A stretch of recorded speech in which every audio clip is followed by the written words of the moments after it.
Beletrina v živo. Spoštovane gledalke, spoštovani gledalci, spoštovane obiskovalke in obiskovalci, dobrodošli in dober večer ob tokratni posebni priložnosti Beletrina v živo, tokrat v Mariboru ob izidu prvenca. Gre za prav posebno delo za zbirko kratkih zgodb Lene Kregl z naslovom Zato sem torej prišla. Lena, najprej seveda čestitke za izid prvenca. Hvala lepa. 7. januar je bil seveda velik dan, hkrati pa se zdaj šele zgodba pravzaprav začenja. Zdaj se začenjajo prve predstavitve in na kakšen način, mogoče ob uvodu, se lahko najprej dotakneva samih kratkih zgodb. Zdi se mi, da si se nekako znašla v kratkih zgodbah, našla v njih. Moj žanr to je. Tako, da je postal tvoj žanr, ampak kaj je bilo mogoče tisto, kar te je navdihnilo nad tem žanrom in kako si pravzaprav sploh padla v te kratke zgodbe?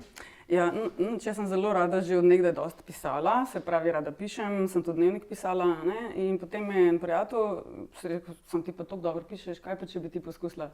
Malo bi literarno, ne? In potem je nastala v bistvu takrat prva zgodba, Nori svet, ki je zelo neklasična proti ostalim, se pravi v enem dahu nekako izpričam neke stiske današnjih generacij, kako se pač iščejo službo, kako se, ne vem, vsakič znova svoje mesto pod soncem in da v bistvu se za njih ne steče prav najboljša, ne. Tako da ta je bila čisto prva.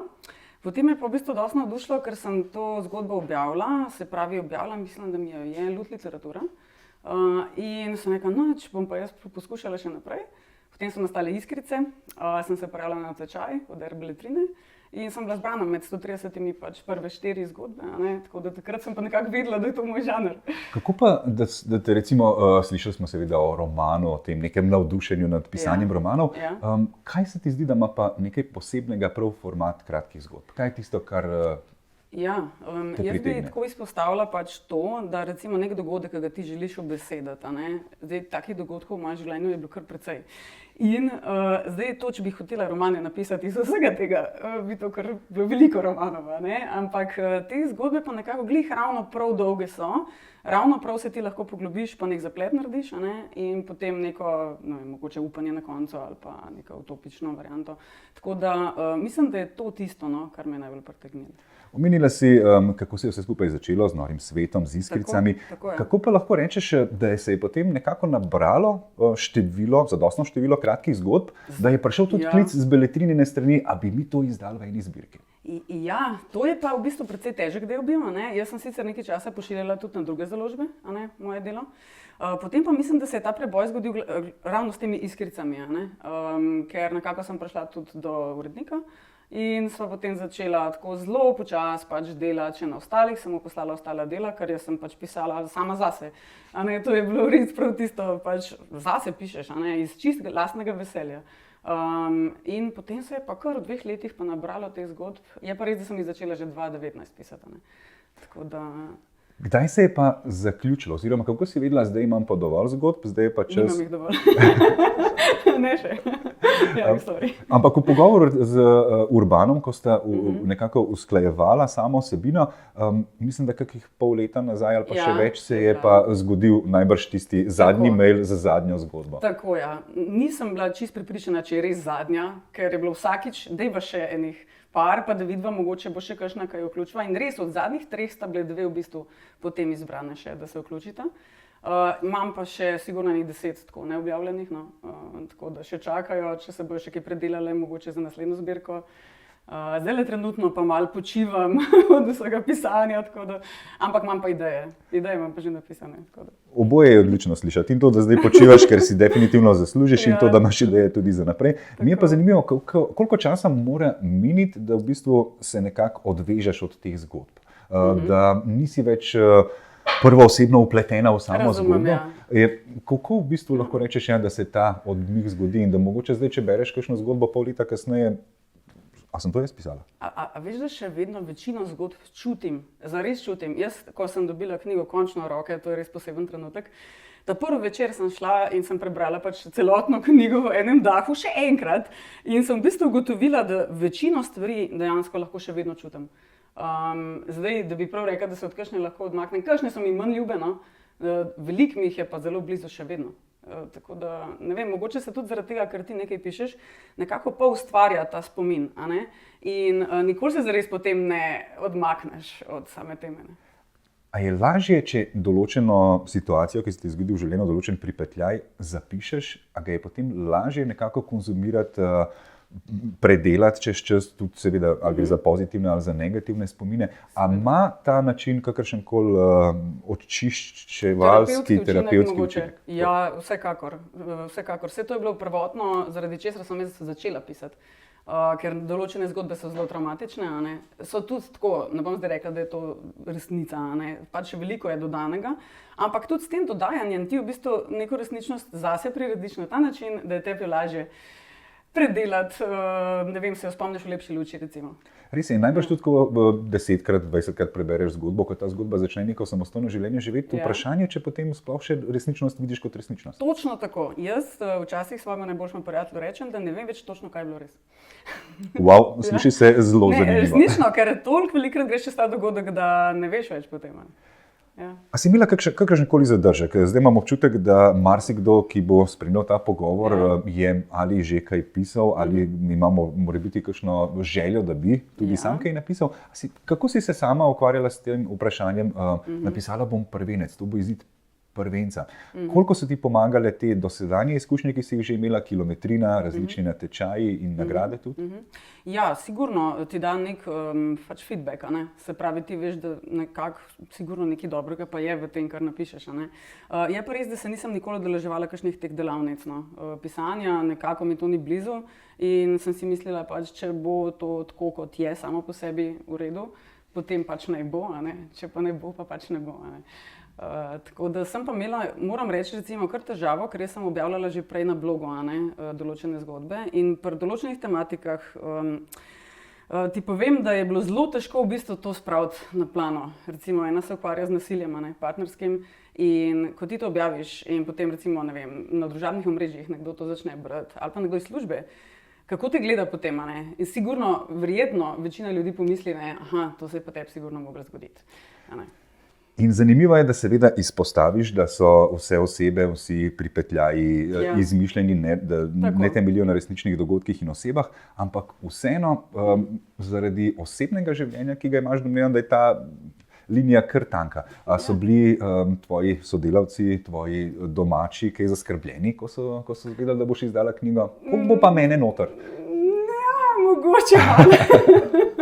Čeprav, v bistvu, moja mama recimo je med prvimi, ki dobi vedno moje zgodbe v branje, poleg mojega najboljšega prijatelja, tako da ona je že v bistvu naprej vedela, koliko bo česa noter.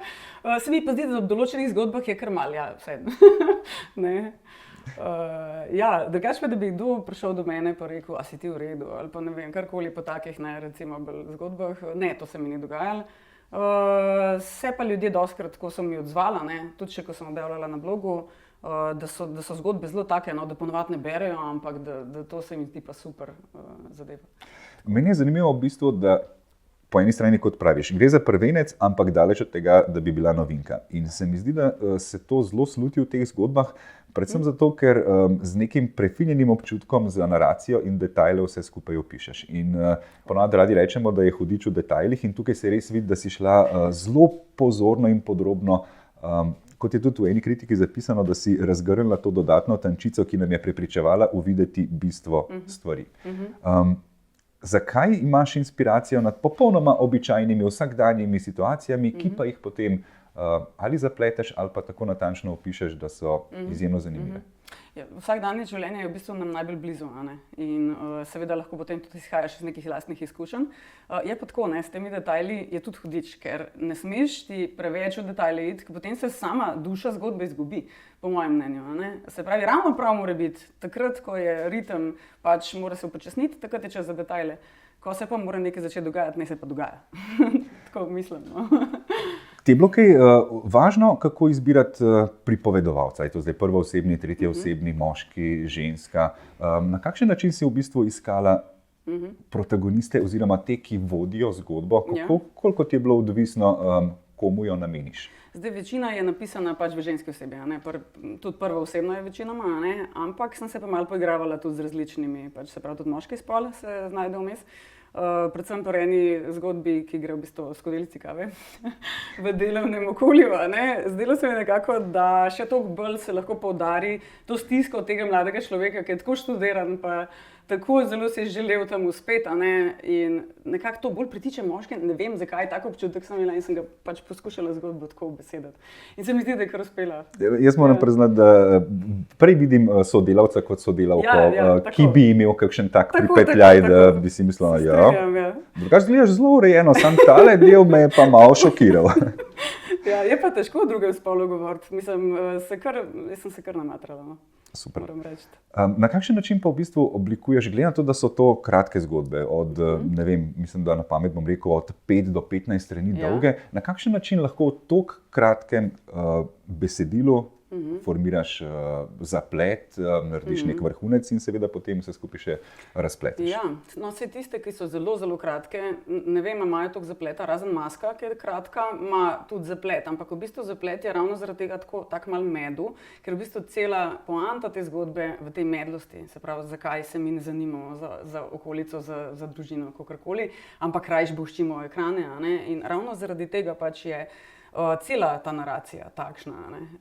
Sicer je pa kar potrebno, daljša zgodba je potrebna, da ti res lahko ta zaplet, se mi zdi, zastaviš. Se ti zgodi situacija... Sem odgovorila prav na vprašanje. Ampak a se ti zgodi recimo situacija v življenju, da neko stvar doživiš in rečeš, o tem bom pisala, to mora biti kratka zgodba. Kdaj ta situacija postane resnica oziroma kdaj se pretvori v delo prstov? Kar takoj, čim prej. Ponavadi že to isti večer ali pa naslednji dan, ker takrat najbolj čutim pač neko zgodbo, nekaj, kar se je zgodilo. Ampak to je prvi osnutek. Tisti prvi osnutek je ponavadi najboljši, če ga čim prej zapišem. Potem pa lahko sledi, ne vem, 3 mesece tišine in potem bom jaz se znova tega lotila, pa bom začela v bistvu dodajati, odvzemati, zapletati, dodatne like noter dajati. Prej si mi priznala, da vse zgodbe niso imele takšnega konca, ko si jih napisala, kot ga imajo zdaj. Nam lahko nekaj več o tem poveš in kaj pomeni avtorju, ki more spremeniti konc? Ja, ni fajn. Čeprav, recimo, en primer take zgodbe je Pobeg pri -8. Ta zgodba že v osnovi zdaj sploh ni več to, kar se je v resnici mi dogajalo. Tako da sem v bistvu tudi tisti konec, ki je bil že takrat zelo domišljijski, sem ga potem samo še enkrat spremenila. Je pa težko, zato ker če ti začneš konec spremenjati, moraš ti tudi srednji del, se pravi, cel zaplet tudi malo prirediti. Tako da cela zgodba potem dobi čist nek drug pridih. To se meni zdi najtežji del od celotnega ustvarjanja, se pravi spreminjanje konca. Verjamem, da je to v bistvu eno res zelo težko delo, sploh če si že navajen tokrat prebrati to zgodbo, imaš pa na koncu občutek, da to več ni tvoje delo. Tu nisi siguren, če je tisti konc potem v redu, potem greš brati seveda 2 verzije prej, kaj je zdaj boljša, kateri je zdaj pač najbolj tisti. Kako izgleda, ko v bistvu že zaključiš zgodbo oziroma imaš občutek, da si jo zaključila, kaj so tiste zadnje stvari, ki jih dodajaš noter? A so to še kakšni posebni detajli, ali se bolj črtajo stvari, ali kaj družbene kritike, kaj so tiste zadnje stvari, ki se peglajo? Jaz bi rekla, se bo hecno slišala, ampak jaz vem slovnico pregledati. Res, da slučajno se ni še kaj zmuznil, ki je, čeprav nisem ekspert, ampak imam pa rada, da je pač besedilo tako, kot je treba. Tako da slovnico na koncu preverjam, pa če mi kaj ne zveni prepričljivo, bi šla tudi spremeniti, recimo. Prav, kaj, kar nek bralec bi rekel, joj, ne vem, tole te pa ne kupam, tega pa ne kupam. Super. Je bilo veliko tega? Ma niti ne. Ne. A se ti zdi, da je več tega s časovnim odklonom, da pač daljši, ko je čas, odkar si nazadnje brala neko zgodbo, da se prej to pojavi ali ne? Da se prej pojavi, to pa nisem čisto razumela. Da imaš prej nek občutek, da ne živiš več s to zgodbo. A se dejansko s časovnim odklonom tudi odmakneš od teh zgodb? Ja, malo se, ampak to sva že prej nekaj omenila, da v bistvu vedno živiš te zgodbe. Nekako vedno jih čutim. Hotel sem malo spet to obnoviti tematiko, zato ker me zanima, na kakšen način si zbrala zaporedje? Kako si vedela, s čim boš začela in s čim boš zaključila? Ja, pač očitno je prva zgodba, igra, ki govori o zmenku, ki se začne v bistvu s pokrom, z igro pokra, in se potem razvija v drugačno igro med 2 osebama, in se potem zaključi z stavkom, zato sem torej prišla, očitno pač je na prvem mestu zaradi naslova. Ampak potem sem pa želela nadaljevati tudi z naslednjo zgodbo, ki je v bistvu tudi gre o zmenku, malo drugačnem spet. Tako da potem v nadaljevanju sem pa želela še malo teh iz delovnih razmerij, da je malo tako mešano, ker recimo samo na začetku neki odnosi partnerski, pa potem na koncu to zaporedje mi ni šlo tako. To se pravi, bilo dejansko premišljeno, seveda, vsaka stvar. Ja. Ni bilo toliko kronološko, ker najprej sem mislil, zdaj, ko si omenila, da sta dve izmed zadnjih proti koncu, da si v bistvu jih kronološko. Čeprav se Nori svet je na koncu. Ja, Nori svet je pa na koncu, ki je pa prva v bistvu bila napisana. Tako da moja ideja o kronologiji takoj odpade. Še za naslov sem te hotel vprašati, je prišel v bistvu iz zadnjega stavka v igri ali je bil že predtem nekako na plan? Ne, je prišel iz zadnjega stavka v igri. Je pa res, da smo kar veliko razmišljali o naslovu. In katerakoli druga ideja, ki se je pojavila, ni bila dovolj dobra v primerjavi s to. In se mi zdi, da smo prav izbrali ta naslov.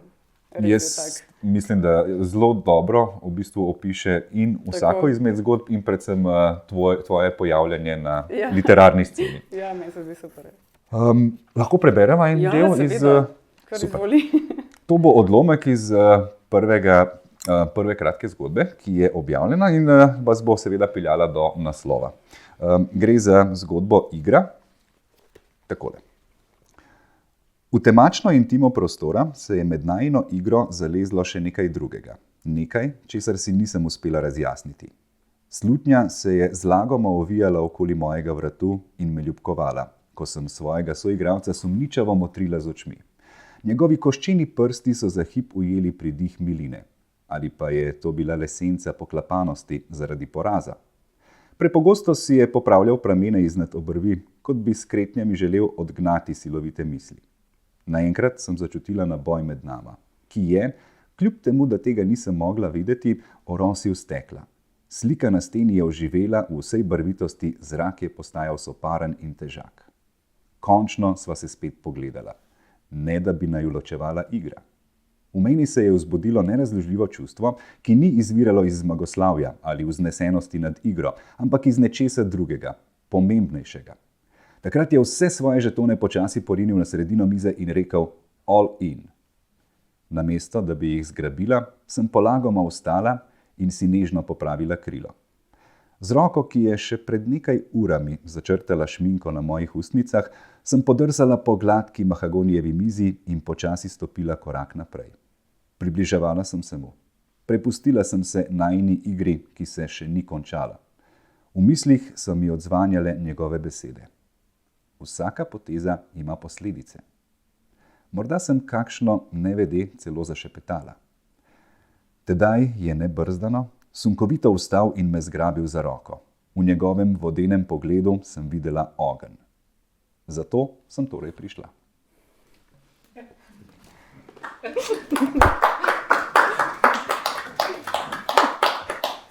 Lena, kako si sama zdaj v bistvu doživela ta izid prvenca in tudi promocijo?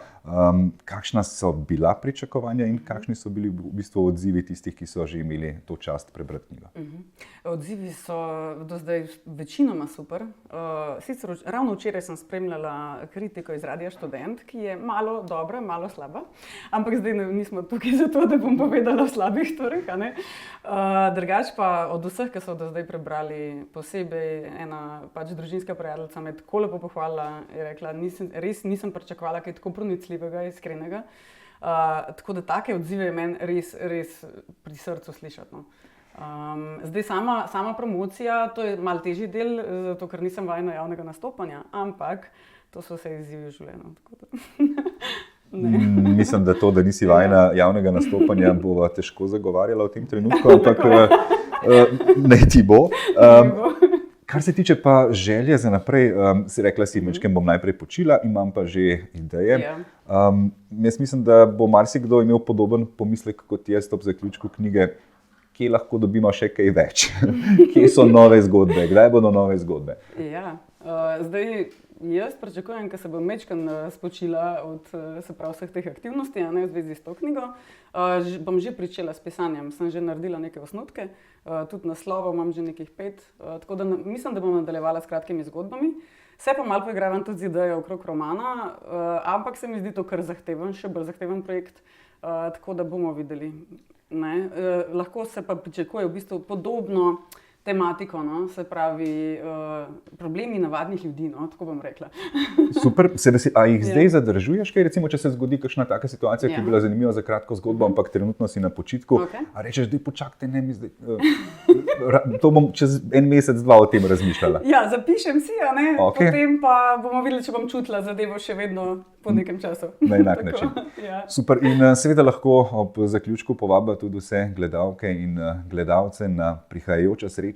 Še kar nekaj jih bo, tale današnji pogovor ob promociji prvenca je prvi, naslednji že sledijo v aprilu in v nadaljnjih mesecih, tako da verjamemo, da lahko na Beletrinini spletni strani izveste, kje in kdaj lahko v živo prisluhnete pogovoru. Tako. Najlepša hvala za danes in verjamem, da boste vsi z veseljem prijeli v roko tole delo, zato sem torej prišla, Lene Kregel, in da boste uživali v številnih kratkih zgodbah. Hvala še enkrat, Lene. Hvala lepa tudi tebi. Beletrina, v živo.